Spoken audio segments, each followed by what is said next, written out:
There are probably too many to mention, but let's take what causes it and the characteristics of it that cause moisture and moisture related issues. Even if you look at something like go to a hot country or a rainy country, or it might be rainy season in the country, people leave their pallets outside. They absorb moisture. So the minute they go into any type of transport, enclosed transport, of course, they're carrying a certain amount of moisture within that, or even water. If you're looking at products which are cooled by water. So typically, the plastics industry, when they're making master batches and things like that, they run through a saltwater bath. Well, of course, that's immediately causing moisture. So what happens is that that moisture gets packed into the product itself for shipping. So you look at steel coils as an example. Whilst they themselves don't have moisture, but of course when they're packed, and if there's any moisture in the air, immediately it starts to corrode the steel. So if you think of anything that can be affected by moisture, and look at paper, if paper's left amongst moisture too long, it goes damp and mouldy.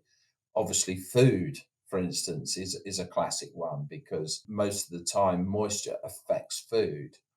If you take into account electronics, the last thing that you need is moisture in electronics because it corrodes the boards, it affects the microchips inside. So, of course, that's a big issue.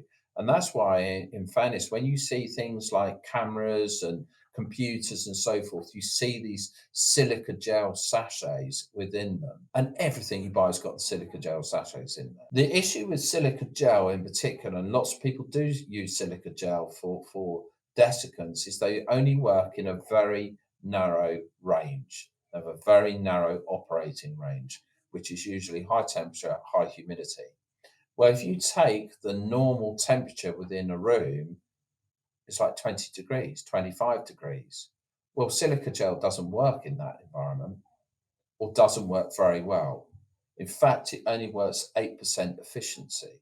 At the very best, silica gel, even in its optimum performance, or like optimum environment for working, or its optimum performing environment, will only ever be 30% of its own weight. And some of the issues that we're getting with silica gels at the moment coming out of the Far East is they're very acidic, and that's causing lots of issues with certain types of products. So, with that, we have developed an alternative product to that, which is much more efficient and works in a much broader spectrum in terms of temperature and humidity.